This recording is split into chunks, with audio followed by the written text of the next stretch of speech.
नमस्कार, मैं रॉबिन शर्मा आपके YouTube चैनल भारत मांगे जवाब के कार्यक्रम जनहित में आपका स्वागत करता हूं। बहुत ही खुशी की बात है, आखिरकार सर जी ने, यानी कि दिल्ली के मुख्यमंत्री सर जी हमारे अरविंद केजरीवाल जी, उन्होंने डीटीसी पेंशनधारियों की पेंशन को रिलीज कर दिया। बहुत बड़ा दिल है केजरीवाल जी का, आखिरकार ये काम कर तो दिया। कल उनका ट्वीट में देख रहा था, बहुत अच्छी तरह से सर जी हाथ जोड़ के विनम्र निवेदन कर रहे थे कि जी मेरे बुजुर्गों, आप तो मेरे पिता समान हो, मैं तो आपका बेटा हूँ, अपने बेटे को माफ़ कर दो, मुझसे गलती हो गई, 1-1.5 साल आपको बिना पेंशन के रहना पड़ा, मेरे से गलती हो गई। ये सब बातें मैं नहीं कह रहा, आपके सर जी कह रहे थे, केजरीवाल जी कह रहे थे। आपको मुझ पे भरोसा नहीं होगा तो ये वीडियो देख लीजिए, सुन लीजिए केजरीवाल जी क्या क्या कह रहे थे। आप सबको नमस्कार। आज मैं डीटीसी से जो हमारे रिटायर्ड कर्मचारी हैं, रिटायर्ड हमारे बुजुर्ग हैं, उनको मुखातिब होना चाहता हूं, उनसे बात करना चाहता हूं। मैं जानता हूं आप मेरे से बहुत नाराज़ हैं और नाराज़ तो अपनों से ही हुआ जाता है और आपकी नाराज़गी जायज़ है। पिछले साल 1.5 साल से आपको पेंशन मिलने में काफ़ी तकलीफ़ हो रही है। 2015 में जब हमारी सरकार बनी थी, मुझे याद है कि उसके पहले आपको पेंशन बहुत मुश्किल से मिला करती थी। उस टाइम हमारे से पहले वाली सरकारों ने कहा था भाई पेंशन अगर चाहिए तो फ़ंड बनाओ, अपना डीटीसी फ़ंड बनाए। डीटीसी कहाँ से फ़ंड बनाएगी, डीटीसी के पास पैसे ही नहीं थे। हमने आने के बाद दिल्ली सरकार के बजट से आप लोगों को पेंशन देनी चालू की। उसके बाद से आपको हर महीने पेंशन मिल रही थी, कभी आपको दिक्कत नहीं आई। पिछले साल 1.5 साल से आपको जो दिक्कतें आ रही हैं उसके लिए मैं आपसे क्षमा चाहता हूं। आप जानते हो कि किस तरह से कदम कदम पे केंद्र सरकार हमारे हर काम में अड़चन अड़ा रही है, हर काम में अड़चन अड़ा रही है। जो काम हम करना चाहते हैं अड़चन अड़ा रही है। और मैं उनके पैर पकड़ के, उनके हाथ जोड़ के, जैसे मर्जी मेरे से बन पड़ रहा है, मैं सारे काम दिल्ली वालों के करवा रहा हूँ, क्योंकि दिल्ली वालों का बहुत एहसान है मेरे ऊपर, आप सबका बहुत एहसान है मेरे ऊपर। मुझे खुशी है कहते हुए कि अब आपकी जितनी बकाया पेंशन थी वो सारी बकाया पेंशन कल तक आपके अकाउंट में चली गई है। और आपकी जितने गिले शिकवे हैं उसके लिए मैं अपने आप को जिम्मेदार मानता हूँ। जो भी है मैं ठीक करूँगा सारी चीज़ें, और आपका अपना हूँ, आपका अपना बेटा हूँ। अब इस पूरे वीडियो में जब आप देखेंगे तो केजरीवाल जी ने बड़ी ही अच्छे, जिस वाक्पटुता के लिए वो जाने जाते हैं और इतने अच्छे पॉलिटिशियन बने, उन्होंने उसी अंदाज में अपनी बातें रखी। बुजुर्गों से माफी मांगा, बुजुर्गों से माफी मांगनी भी चाहिए क्योंकि उनकी वजह से बुजुर्ग बहुत प्रताड़ित हुए।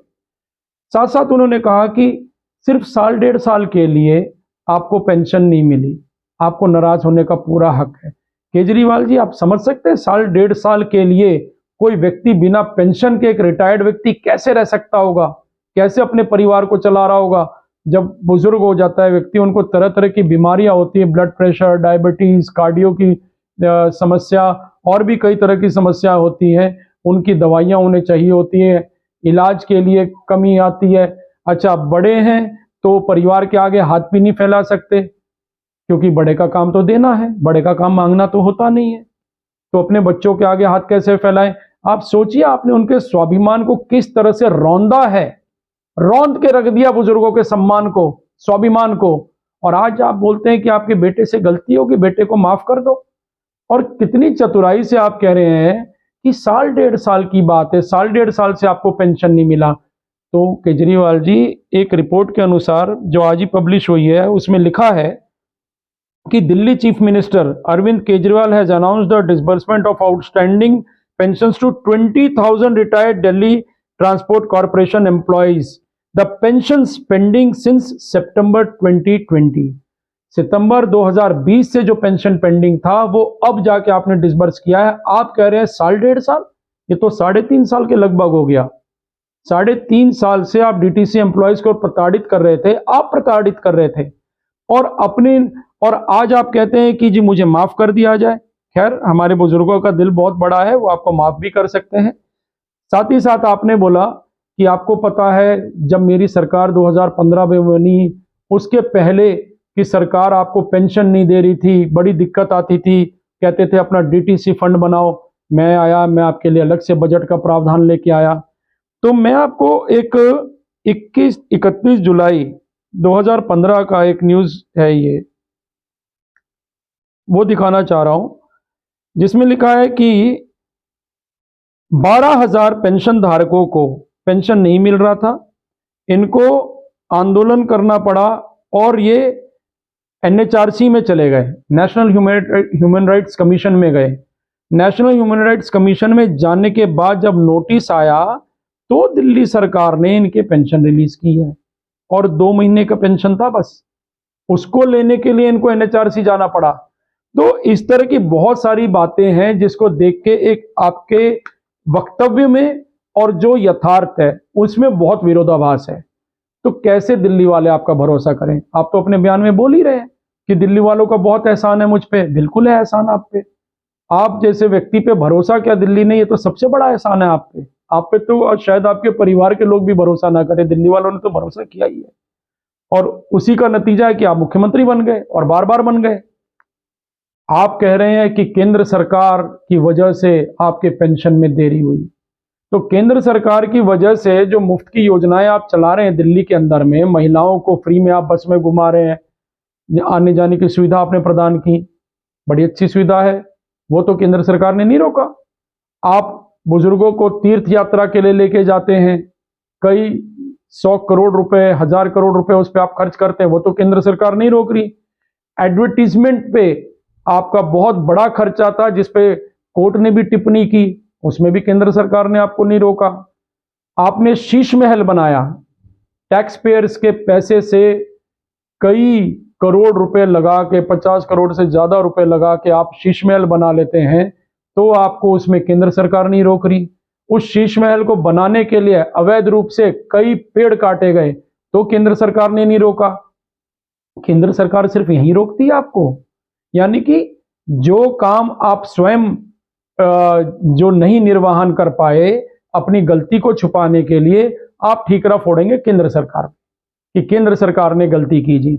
दिल्ली की जनता इतनी बेवकूफ नहीं है कि बार बार आपके झांसे में आए, और आपको अगर इतनी ही शर्मिंदगी हो रही है, इतना ही आपके मन में पश्चाताप है, तो आप डीटीसी एम्प्लॉयज में जो उन एम्प्लॉयज के बारे में भी तो सोचिए जिनको यहाँ पे ठेकेदारी प्रथा पे रखा हुआ है और वो बराबर काम करते हैं रेगुलर एम्प्लॉयज के बराबर, उनको भी उतना ही वेतन दीजिए, उनको भी वही सारी मूलभूत सुविधाएं उपलब्ध कराइए, उनको भी मेडिकल फैसिलिटीज दीजिए जो उनको मिलना चाहिए। इस तरह के कई सारे मामले हैं जिसमें आपकी सरकार पूर्णतः विफल रही है।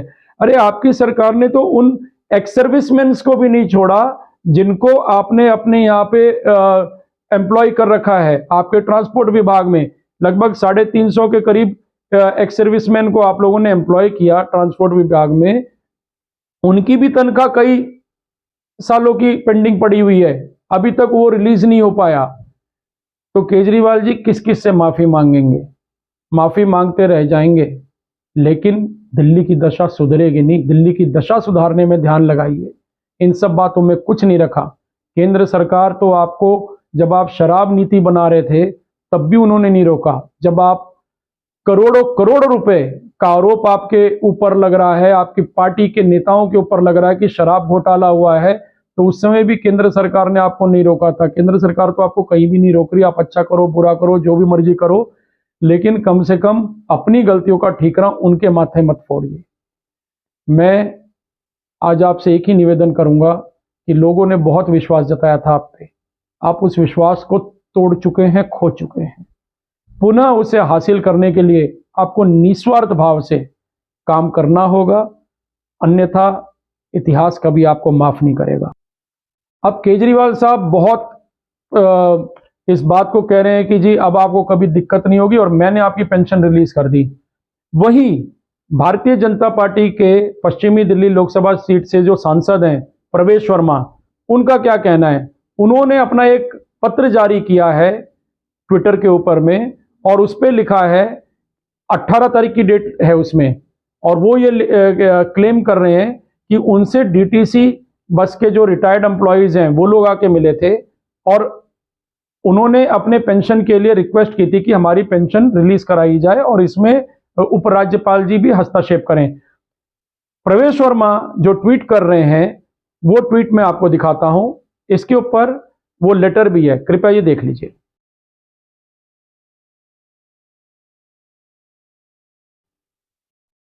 अब इस पत्र में साफ लिखा हुआ है कि जो डीटीसी बस के एम्प्लॉयज हैं, इनकी पेंशन नहीं आ रही, कृपया इसका जितनी जल्दी हो सके इनको दिलाया जाए। ये उपराज्यपाल जी से मांग की है उन्होंने। प्रवेश वर्मा कह रहे हैं कि उपराज्यपाल जी ने उसी समय अपनी स्वीकृति दे दी थी कि इन सबको जो बकाया पैसा है वो मिलना चाहिए और वो मिले जल्दी। तो प्रवेश वर्मा कह रहे हैं कि ये काम तो मैंने किया, इसमें सर जी का तो कोई रोल ही नहीं है। खैर, ये तो आपस की राजनीति है, भाजपा कुछ कहेगी, आम आदमी पार्टी कुछ कहेगी, लेकिन खुशी की बात यह है कि बुजुर्गों को पेंशन मिल गया और यह अनवरत मिलता ही रहे। केजरीवाल जी, भारत मांगे जवाब आपसे कि क्या आप अब गारंटी देते हैं कि डीटीसी एम्प्लॉयज को या जितने भी एम्प्लॉयज हैं जो दिल्ली सरकार में काम कर चुके हैं, रिटायर हो चुके हैं, उन सब की कभी पेंशन नहीं रुकेगी? अगर आप ये गारंटी देते हैं तो मुझे लगता है कि कहीं ना कहीं आपके लिए अच्छा होगा, अन्यथा आपसे लोगों का विश्वास उठ चुका है। मैं रॉबिन शर्मा इसी तरह से जनहित के मुद्दे लेके आपके बीच आता रहूंगा। तब तक मैं आपसे अनुरोध करूंगा कि यदि आपको हमारे कंटेंट्स पसंद आते हैं तो आप हमारे चैनल को ज़रूर सब्सक्राइब कीजिए, लाइक कीजिए हमारे वीडियो को, और सब्सक्राइब करते समय ऑल का बटन ज़रूर दबाइए जिससे सारे नोटिफिकेशंस आपको मिलते रहें। जय हिंद, जय भारत, जय श्री राम।